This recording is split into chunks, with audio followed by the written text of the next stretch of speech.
जालना शहरातील सरस्वती भवन शाळेच्या समोर काही जणांनी तरुणास बोलावून त्याच्या गळ्यात हात घालून त्यास अज्ञात ठिकाणी नेऊन जबर मारहाण केल्याची घटना 14 एप्रिल रोजी घडली आहे। त्यानंतर जखमी तरुणास नातेवाईकांनी उपचारासाठी छत्रपती संभाजीनगर येथे घाटी रुग्णालयात हलवलं होतं, परंतु आज उपचारादरम्यान तरुणाचा मृत्यू झालाय। वीरेंद्र महेंद्र शेळू ते राहणार इंदेवाडी जालना असं मयत तरुणाचं नाव असून मयताच्या भावाच्या फिर्यादीवरून कदीम जालना पोलीस ठाण्यात गुन्हा दाखल करण्यात आलाय। मयताच्या भाऊ विजेंद्र यांच्या फिर्यादीनुसार मयत वीरेंद्र यांचा खून प्रेम प्रकरणातून झाला असल्याची माहिती पोलीस निरीक्षक माने यांनी दिली आहे। नेमकी घटना कुठे घडली याचा शोध लागला नसून या प्रकरणात 5 आरोपी विरुद्ध गुन्हा नोंद असून पुढील तपास सुरू आहे। Tejvarta news network Jalna. आता आमच्याकडे विजेंद्र महेंद्र शेडूतले नावाच्या इस्माने फिर्याद दिली की त्याचा भाऊ वीरेंद्र महेंद्र शेडूटे हा 14 एप्रिलच्या रात्री त्याचं एका मुलीशी प्रेम प्रकरण होतं आणि त्या प्रेम प्रकरणाच्या कारणावरून त्याला त्याच्या खांद्यावरती हात टाकून कॉलरला धरून काही लोकांनी त्याला घेऊन गेले आणि त्या लोकांनी त्याला मारहाण केली। तो बेशुद्ध अवस्थेत होता।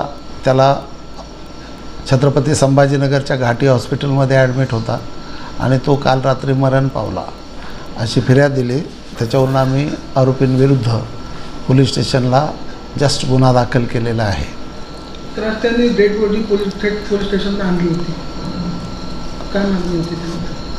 तर प्रश्न असा आहे डेड बॉडीचा की डेड बॉडी आणणं नेणं हा वेगळा भाग आहे, बरोबर आहे, परंतु महत्त्वाचा मुद्दा असा आहे की त्यातलं कोणीही आमच्याकडे फिर्याद दिलेली नाही।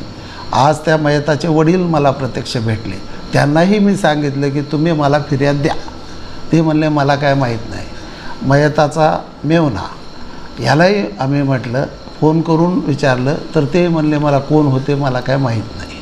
त्याच्यामुळं आम्हाला फिर्याद घ्यायला डिले झाला, कारण कोणी सांगतच नव्हतं। तर त्याच्यावरनं आम्ही स्वतः API मस्के आणि टीम सकाळी छत्रपती संभाजीनगरला घाटी हॉस्पिटलला पाठवली आणि तिथं त्या मयताचा भाऊ विजेंद्र याची फिर्याद घेतलेली आहे। कायदेशीर गुन्हा दाखल झालेला आहे, तपास सुरू आहे। किती आरोपी? एक 5 आरोपी आहेत। राईट विथ राईट दाखल आहे। घटना कुठे घडली? घटनाचं ठिकाण आहे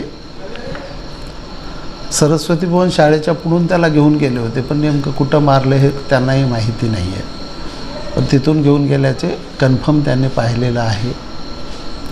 त्यांचा एकही तक्रार म्हणजे कोणीच फिर्यादच सांगायला तयार नव्हतं, त्यामुळे डिले झालेला आहे। आता त्यांनी डेड बॉडी वगैरे ॲम्ब्युलन्समध्ये आणली होती, आपण काय समजूत घातली त्यांना?